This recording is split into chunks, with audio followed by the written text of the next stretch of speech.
नमस्कार, रात के 10:30 बज चुके हैं और वक्त हो चला है जोहार झारखंड का। बुलेटिन की शुरुआत इस वक्त की बहुत बड़ी खबर के साथ करेंगे। बोकारो से इस वक्त की बड़ी खबर सामने आ रही है। चर्चित शंकर रवानी हत्याकांड में बड़ी कार्रवाई हुई है।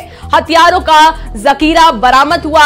AK-47 और 4 पिस्टल बरामद किए गए हैं। इसके साथ ही विदेशी हथियार और मैगजीन भी बरामद किया गया। 18 जुलाई को हुई थी शंकर रवानी की हत्या, तो कई और लोग भी निशाने पर एशपोर्न में वर्चस्व को लेकर ये हुई है हत्या। तो बड़ी खबर आपको बता रहे हैं। आपको बता दें कि 18 जुलाई को वर्चस्व को लेकर के जिला बदर अपराधी शंकर रवानी की गोली मारकर हत्या कर दी गई थी।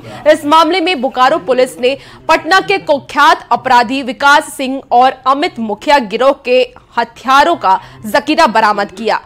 ये और एक्सक्लूसिव तस्वीर भी हम आपको आपकी टीवी स्क्रीन पर दिखा रहे हैं। और हत्याकांड के साजिशकर्ता सम्राट अशोक के समधी संजय सिंह के ड्राइवर की निशानदेही पर इन हथियारों को बरामद किया गया है। बरामद हथियारों में AK-47, एक भरा हुआ मैगजीन, 2 खाली मैगजीन, 92 राउंड गोली और 1 कार्बाइन, 2 मैगजीन, 4 पिस्टल, जिसमें से एक चेक रिपब्लिक और एक मेड इन इटली है, जबकि एक पुलिस का 9mm पिस्टल भी है। और इसको लेकर यह कहा जा रहा है कि यह पिस्टल संभवतः बिहार पुलिस के जवान का है, जिसे अपराधी विकास सिंह बिहार पुलिस के जवान से छीनकर भागा था। बरामद AK-47 का भी इस्तेमाल विकास सिंह गिरोह के श्रीपुल महतो ने भोला राय की हत्या में किया था। तो बोकारो से आपको बड़ी खबर बता रहे हैं। बरामदी हुई है इसमें AK-47, उसके 2 मैगजीन, 1 कार्बाइन, उसके 2 मैगजीन, साथ में चेक रिपब्लिक मेड एक 9mm का पिस्टल, एक इटली मेड 9mm का पिस्टल, एक रेगुलर जो पुलिस इस्तेमाल करती है 9mm का पिस्टल, एक रिवॉल्वर, एक कंटीन्यूड पिस्टल, साथ में बड़े पैमाने पर सभी हथियारों का कारतूस की बरामदी हुई है। साथ में शंकर रवानी की हत्या में प्रयुक्त डिजायर गाड़ी की भी बरामदी हुई है। तथा जिन स्थानों से इन सारी की बरामदगी हुई है वहाँ बड़े पैमाने पर अवैध शराब रखा गया था। और अब बड़ी खबर रांची से सामने आ रही है, जहां लैंड स्कैम से जुड़ी ये बड़ी खबर है। रांची पुलिस की रिमांड पर अफसर अली है। लैंड स्कैम का मास्टरमाइंड है ये आरोपी। कोर्ट ने पुलिस को दी है 2 दिन की रिमांड। तो होटवार जेल में बंद है अफसर अली। ईडी ने किया था अफसर अली को गिरफ्तार। तो जमीन घोटाले से लेकर के आपको जुड़ी खबर बता रहे हैं, बड़ी खबर बता रहे हैं, जहां रांची पुलिस की रिमांड पर अफसर अली है। लैंड स्कैम का ये मास्टरमाइंड है। साथ ही कोर्ट ने पुलिस को 2 दिनों की रिमांड दी है। होटवार जेल में बंद है अफसर अली।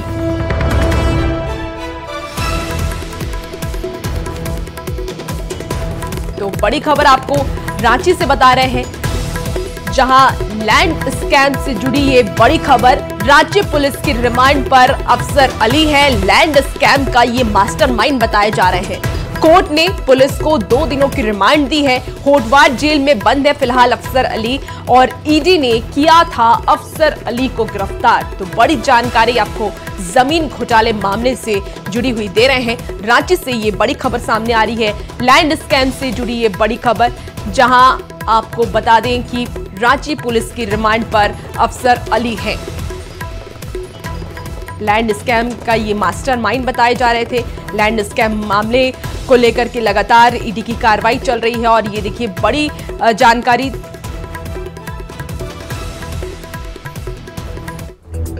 रांची से बड़ी खबर, जहां सड़क हादसे के बाद फूटा लोगों का गुस्सा। तो हादसे में बच्चे की मौत के बाद सड़क पर उतरे हैं लोगों ने सड़क को किया है जाम। मौके पर पहुंची पुलिस की टीम और पुलिस ने लोगों को समझा बुझाकर जाम को खुलवाया। क्रेन की चपेट में आने से बच्चे की मौत हुई थी। तो इस पूरी खबर पर मौके से ज्यादा जानकारी दे रहे हैं न्यूज़ 18 के संवाददाता ओम प्रकाश। रांची से बड़ी खबर, जहां सड़क हादसे के बाद फूटा लोगों का गुस्सा। तो हादसे में बच्चे की मौत के बाद सड़क पर उतरे हैं लोगों ने सड़क को किया है जाम। मौके पर पहुंची पुलिस की टीम और पुलिस ने लोगों को समझा बुझाकर जाम को खुलवाया। क्रेन की चपेट में आने से बच्चे की मौत हुई थी। तो इस पूरी खबर पर मौके से ज्यादा जानकारी दे रहे हैं न्यूज़ 18 के संवाददाता ओम प्रकाश। क्षेत्र में बच्चे के सड़क हादसे के बाद मौत की घटना से लोग आक्रोशित हो गए और उसके बाद लोगों ने सड़क जाम कर दिया। पूरे मामले में जिस तरह से घटना घटी, लोगों के आक्रोश को शांत करने के लिए पुलिस के द्वारा जो है वो बल प्रयोग भी किया गया, जिसके बाद सड़क जाम जो है वो हटा। वहीं पर बता दें कि ये बच्चे की उम्र जो है वो 16 से 17 साल के करीब बताई जा रही है। पूरे मामले में अगर बात की जाए तो फिलहाल पुलिस के द्वारा सड़क जाम जो है वो हटा दिया गया है। वहीं लोग जो हैं और जो तमाम परिजन हैं उन्हें भी सांत्वना दी गई है और बच्चे के शव को फिलहाल जो है वो रिम्स में पोस्टमार्टम के लिए भेजा गया है। तो कहा जा सकता है करीब 1-1.5 घंटे से लगे सड़क जाम को पुलिस के द्वारा हटाया गया है और मामले को शांत कराया गया है। कैमरामैन संजीव तिवारी के साथ ओम प्रकाश, न्यूज़ 18 रांची।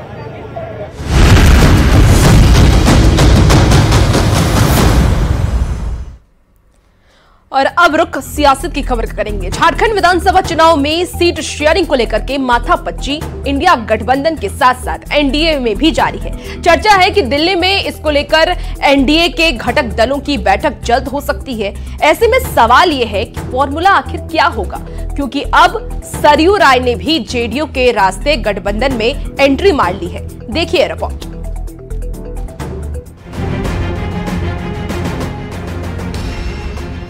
झारखंड में एनडीए का जिक्र जब भी आता है तो तस्वीर सिर्फ बीजेपी और आजसू की ही उभरकर सामने आती है। कहा जा रहा है कि इसी महीने दिल्ली में एनडीए में सीटों का फॉर्मूला तय हो जाएगा, क्योंकि फैसला बीजेपी आलाकमान को लेना है। लिहाजा प्रदेश नेतृत्व बहुत ज्यादा बोलने की स्थिति में नहीं है। लेकिन सूत्रों की माने तो बीजेपी 60 से ज्यादा सीटों पर लड़ने का मन बना चुकी है। वहीं सीट शेयरिंग के टेबल पर आजसू 24 से 26 सीटों पर दावा ठोक सकती है। इसमें तय विचार विमर्श करके ही सीट शेयरिंग होगी, लेकिन एक चीज तो पक्का है कि एनडीए का एक ही उम्मीदवार 81 सीट पर लड़ेगा। कहीं फ्रेंडली फाइट की संभावना नहीं होगी और ये सीट देना ना देना गठबंधन में ये तो आपसी शीर्ष नेतृत्व और इनके प्रदेश के नेतृत्व और इनके शीर्ष नेतृत्व के बीच में चर्चा के बाद होगी। लेकिन और अगर बीजेपी अपने 60 से 65 सीट से कम पर तो लड़ेगी नहीं, 60 से 65 सीट से कम पर नहीं लड़ेगी। 81 सीट है, उसके बाद जो सीटें बचती हैं 15-16 सीटें 17 सीटें जो भी आपकी 15-16 सीटें बचेंगी उनमें आप बांट लीजिए। जिस चुनाव से ठीक पहले जेडीयू के रास्ते सरयू राय ने भी एनडीए में एंट्री मारी है, लिहाजा अचानक उनकी चर्चा भी तेज हो गई है। चुनाव में सरयू राय का भी एक फैक्टर रहेगा, लिहाजा 2 से 3 सीटों पर जेडीयू की दावेदारी हो सकती है, क्योंकि जेडीयू में शामिल होने के बाद सरयू राय की पार्टी का विलय तय माना जा रहा है। झारखंड में भी लगेगा एनडीए को कि नीतीश जी को साथ लेना है, तो ये ऊपर की बात है, बात वो करेंगे। हम लोगों को इससे कहीं प्रभावित नहीं होने वाले हैं। बात बनेगी तब भी ठीक, नहीं बनेगी तब भी ठीक। उनकी जो अपनी पार्टी है, अब उस पार्टी का विलय होगा जेडीयू में, अब फेस हो जाएंगे वो, चेहरा हो जाएंगे वो, तो अब वो चाहेंगे कि जमशेदपुर की अपनी सीट तो वो ले ही, बोकारो भी ले लें, एक आध अगल बगल जो ऐसी सीटें हैं जो भारतीय जनता पार्टी जीतेगी तो उसके ही सीटों को छीनने की कोशिश में रहेंगे सरयू राय जी। फिलहाल सीट शेयरिंग के मुद्दे पर आजसू ने मीडिया से दूरी बना रखी है, लेकिन पार्टी के सूत्रों के अनुसार सीट पर लड़ना ज्यादा महत्वपूर्ण नहीं है, बल्कि कोशिश बहुमत के करीब रहने की होनी चाहिए। 2019 में बीजेपी और आजसू दोनों अलग अलग लड़े थे, जिसका नुकसान दोनों पार्टियों को उठाना पड़ा था। अब तो भाजपा को स्पष्ट करना चाहिए कि गठबंधन में कितनी सीटें आप दे रहे हैं और सरयू राय का प्रचार करने कौन कौन आएगा। रघुवर दास जी करेंगे, बाबूलाल जी करेंगे, अमित शाह जी करेंगे, तो ये बड़ी असमंजस की स्थिति भाजपा के सामने है। चर्चा है कि दिल्ली में इसी महीने सीट शेयरिंग को लेकर बीजेपी और आजसू के बीच बैठक हो सकती है, लेकिन इसी बीच जदयू के रास्ते सरयू राय ने भी एंट्री मार ली है। लेकिन जो जानकारी मिल रही है उसके मुताबिक सीट शेयरिंग में बीजेपी बहुत ज़्यादा बार्गेनिंग नहीं करने वाली। अब देखने वाली बात यह होगी कि किसके हिस्से में कितनी ज़्यादा सीटें आती है। संजय कुमार सिन्हा, न्यूज़ 18 रांची। खबरों में आगे बढ़ेंगे। मुख्यमंत्री मैया सम्मान योजना हेमंत सरकार के लिए नई मुसीबत बन गई है। योजना की शुरुआत में ही सर्वर में आ रही दिक्कत से लोगों की परेशानी और बढ़ गई है। लोगों का आवेदन जमा नहीं हो पा रहा है और इसको लेकर के मुख्यमंत्री ने अधिकारियों को जल्द समाधान करने का निर्देश दिया है। वहीं बीजेपी इस योजना के शुरू होने के साथ ही बिचौलियों की एंट्री का आरोप लगा रही है। चुनावी साल में सम्मान वाली चाल, मुख्यमंत्री मैया सम्मान योजना बनी मुसीबत। सर्वर डाउन, बिचौलियों की एंट्री। एक्शन में सीएम, होगा समाधान। झारखंड में चुनाव से ठीक पहले हेमंत सरकार को आदिवासी महिलाओं और युवतियों की याद आई है, जिसके बाद मुख्यमंत्री मैया सम्मान योजना लॉन्च की गई। लेकिन शुरुआत में ही आ रही दिक्कतों ने सरकार की तैयारियों पर सवाल खड़े कर दिए, जिसके बाद मुख्यमंत्री हेमंत सोरेन ने खुद मोर्चा संभाला है और आवेदन में सर्वर की आ रही समस्या को जल्द दूर करने का निर्देश दिया है। सीएमओ की ओर से सोशल मीडिया एक्स पर एक पोस्ट किया गया, जिसमें सीएम ने अधिकारियों के साथ बैठक कर लाभुकों की परेशानियों को जल्द दूर करने का निर्देश दिया है। वैसे योजना की शुरुआत में ही सर्वर में परेशानी के बाद सीएम ने आवेदन की अंतिम तारीख 10 से बढ़ाकर 15 अगस्त कर दी है। लेकिन दूसरी सबसे बड़ी परेशानी इसमें बिचौलियों की एंट्री को लेकर हो गई है। बीजेपी ने आरोप लगाया है कि फ्री में मिलने वाले फॉर्म के लिए 200-200 रुपये तक बिचौलिए ऐंठ रहे हैं। ये उसी का फॉर्म है। आज स्थिति है कि जो हमें जानकारी मिली है कि 200-200 रुपए में ब्लैक में बिक रहा है, फॉर्म बिक रहा है। इस सरकार में ये फार्म अभी 200-200 रुपए में बिक रहा है। योजना को लेकर विपक्ष सरकार की मंशा पर सवाल उठा रहा है, तो मुख्यमंत्री की पत्नी और जेएमएम विधायक कल्पना सोरेन इस योजना को सफल बनाने के लिए कड़ी मेहनत कर रही हैं, अधिकारियों को निर्देश दे रही हैं और लोगों को इस योजना का लाभ समझाने में जुटी हैं। झारखंड के मैया जिंदाबाद, झारखंड के मैया जिंदाबाद। हमारे जितने भी यहाँ पे लोग कार्य कर रहे हैं, आप लोगों को ये जागरूकता भी साथ साथ में देनी होगी।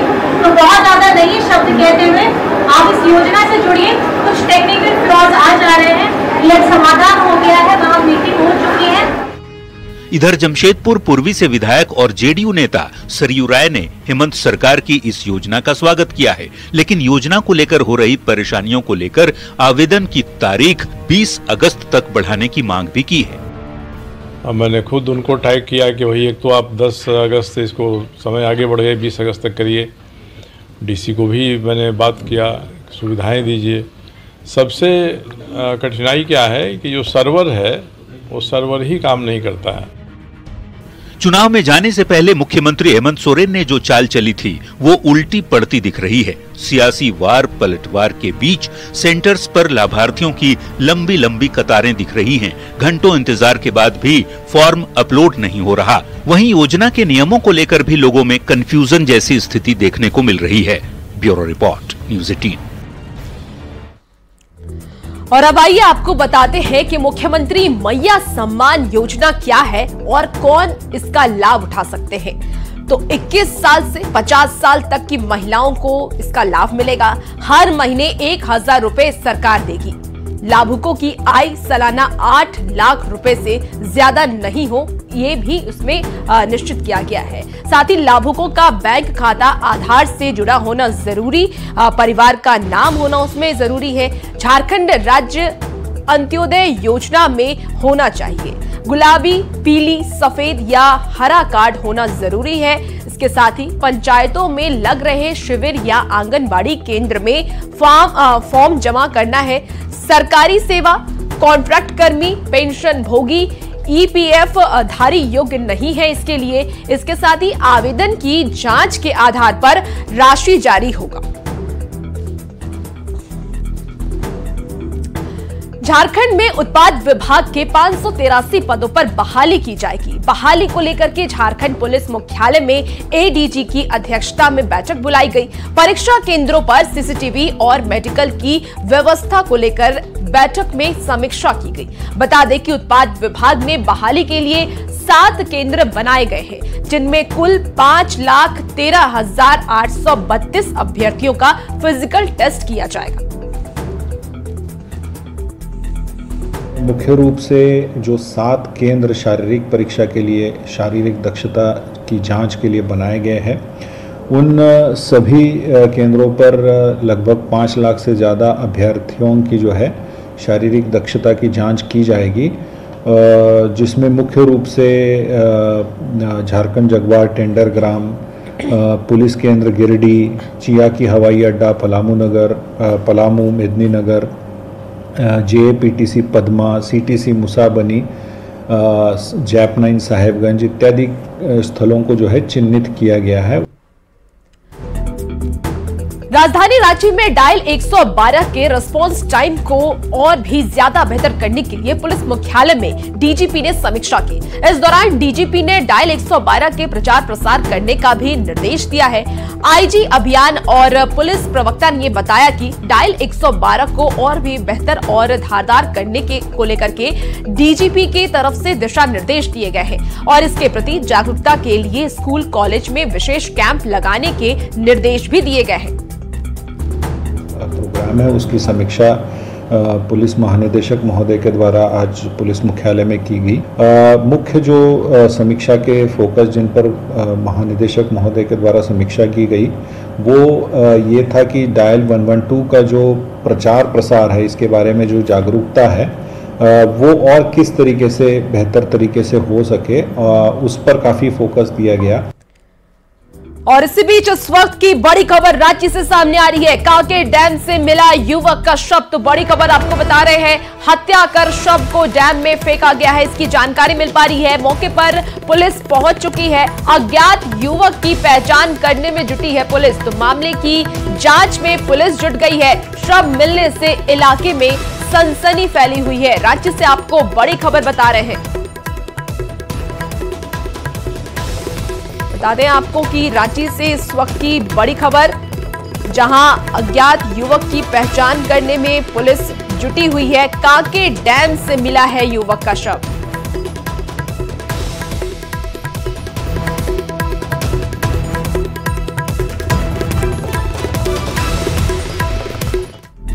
और खबरों में आगे बढ़ेंगे। खबर अब जमशेदपुर से है। जमशेदपुर के सिंगौरा स्थित सूर्य मंदिर परिसर में गंगा महाआरती का आयोजन किया गया। गंगा आरती में उड़ीसा के राज्यपाल रघुवर दास अपने पूरे परिवार के साथ शामिल हुए। इस दौरान रघुवर दास ने कहा कि ये सनातन धर्म का देश है। इस तरह के आयोजन से श्रद्धालु में अलग उमंग देखने को मिलता है। बता दें कि बनारस में आए पुजारियों ने पूरे विधि विधान के साथ मां गंगा की आरती की। आध्यात्मिक देश और सनातन धर्म एक ऐसा धर्म है जो इस सभी धर्मों को सम्मानित करता है। और देवों का महादेव भगवान शिव दुनिया में एक ऐसा भगवान है जो विष को पीते और अमृत को दुनिया को मानव कल्याण के लिए बांटते हैं। बहुत अच्छा लगा यहाँ का आनंद, गंगा आरती में शामिल होने का बहुत बड़ी बात है। अगर बनारस नहीं जा पा रहे हैं तो सूर्य मंदिर के प्रांगण में आप आके इस गंगा आरती का आनंद ले रहे हैं, बहुत बड़ी बात है, सौभाग्य। महाशिवालय का महाआरती का आयोजन बनारस में जो गंगा माता की तरह आरती होता है उसी के तर्ज पर आज सूर्यधाम मंदिर के प्रांगण में महाशिवालय की महाआरती का आयोजन किया गया। और इसी बीच बड़ी खबर आपको बता रहे हैं, पेरिस ओलंपिक से जुड़ी हुई इस वक्त की बड़ी खबर, जहां फाइनल में पहुंची है विनेश फोगाट। कुश्ती के 50 किलो में फाइनल में पहुंची विनेश। आपको बता दें कि क्यूबा की पहलवान को हराया है। कल होगा फाइनल मुकाबला। तो पेरिस ओलंपिक को लेकर के आपको बड़ी खबर बता रहे हैं, उससे जुड़ी हुई ये बड़ी खबर है। फाइनल में पहुंच चुकी है विनेश फोगाट। कुश्ती के 50 किलो में फाइनल में पहुंची है विनेश। क्यूबा की पहलवान को हराया है।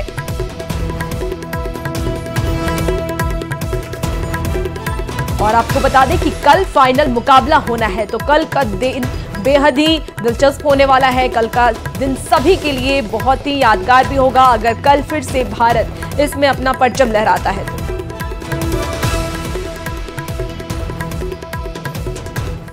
और फिलहाल इस बुलेटिन में इतना ही। खबरों का सिलसिला यूं ही न्यूज़ 18 बिहार झारखंड पर जारी।